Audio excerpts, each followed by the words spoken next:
Pemirsa, untuk mengetahui kondisi terkini penanganan korban terdampak banjir bandang dan tanah longsor di wilayah Padang, Sumatera Barat, kami sudah terhubung dengan rekan Wahyudi Agus.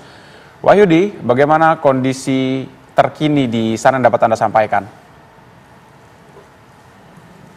Ya, pemirsa selamat pagi. Dapat kami sampaikan dari Padang, Sumatera Barat bahwa hingga pagi ini untuk di Padang sendiri semua kondisi sudah berjalan dengan seperti biasanya dan masyarakat korban banjir bandang juga tetap masih berada di dalam pengungsian yang terdapat beberapa titik di Kota Padang sendiri.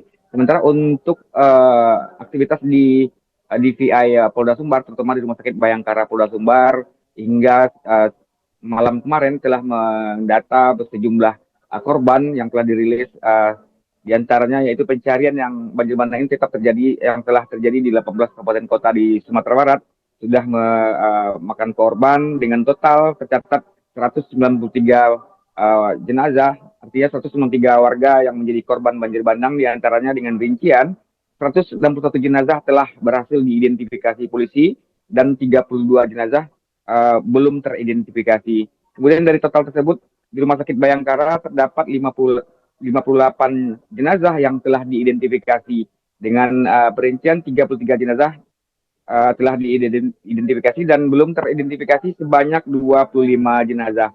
Sementara di pos DVI Kabupaten Agam terdapat 102 jenazah telah teridentifikasi sebanyak 97 jenazah dan belum teridentifikasi sebanyak 5 jenazah.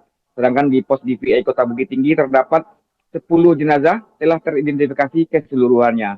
Di Kota Padang Panjang terdapat 15 jenazah, dua diantaranya belum teridentifikasi. Jenazah yang belum diidentifikasi tersebut yang berada di Rumah Sakit Polda Sumatera Barat, Rumah Sakit Bayangkara Polda Sumatera Barat, hingga saat ini masih dilakukan identifikasi karena terdapat 25 jenazah lagi yang belum diidentifikasi karena sampel pembanding dari pihak keluarga korban belum ada yang datang ke Rumah Sakit Bayangkara untuk melaporkan bahwa keluarganya sendiri menjadi korban dalam banjir bandang tersebut. Maka dari itu dihimbau kepada keluarga-keluarga yang berada di dekat lokasi terjadinya banjir bandang untuk dapat segera melaporkan diri ke Rumah Sakit Bayangkara atau ke pihak kepolisian terdekat agar dapat diambil sampel dan dicocokkan dengan 25 jenazah yang belum teridentifikasi tersebut. Demikian.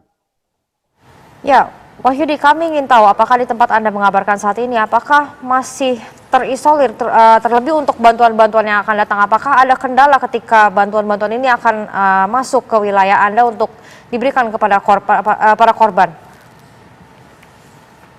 Ya, untuk Kota Padang sendiri sejumlah wilayah yang sempat terisolasi karena aksesnya yang putus, seperti jembatan dan jalan yang putus dihantam oleh luapan air bah atau air sungai yang mengandung material seperti kayu gelondongan dan lumpur tersebut.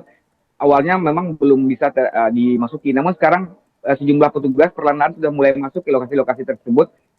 Apabila tidak bisa dilalui dengan kendaraan, maka semua bahan-bahan makanan pasokan untuk korban banjir yang masih berada di daerah yang terisolasi dipasok dengan cara berjalan kaki atau dipanggul. Kemudian untuk wilayah yang berada di luar Kota Padang seperti yang tersulit wilayah di Palembayan, Kabupaten Agam, sejumlah pasokan makanan dimasukkan dengan cara di drop melalui udara.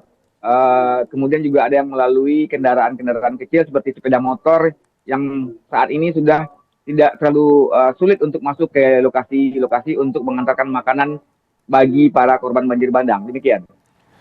Iya, Wahyudi, terkait bantuan yang Anda sampaikan, ada beberapa jalur karena memang akses sudah dibuka begitu ya. Salah satunya lewat airdrop atau jalur udara. Apakah kemudian ada kendala dalam pengiriman bantuan lewat jalur udara? Karena beberapa informasi mengatakan bahwa untuk proses airdrop tersebut kerap kali barang bantuan menjadi rusak dan tidak dapat diterima warga dengan maksimal. Bagaimana Pak, yang Anda lihat di sana, Wahyudi? Ya, untuk bantuan atau yang dilakukan secara airdrop melalui udara, yang dijatuhkan dari udara ke bawah, hingga sejauh ini ya memang kita belum mendapatkan adanya informasi bahwa masyarakat agak mengeluhkan hal tersebut karena mungkin bantuan-bantuan yang diberikan masih berupa bahan-bahan padat yang mungkin tidak akan tercecer atau pecah sampai di bawah. Tapi meski demikian, bantuan pun di drop juga banyak yang melalui helipad yang telah dibuka, yang dibangun di sejumlah lokasi seperti di Kabupaten Agam sendiri maupun di wilayah terdekat dari lokasi tersebut. Jadi dengan demikian untuk kerusakan-kerusakan bahan makanan yang dipasok melalui udara tersebut artinya tidak banyak terkendala sama sekali. Demikian.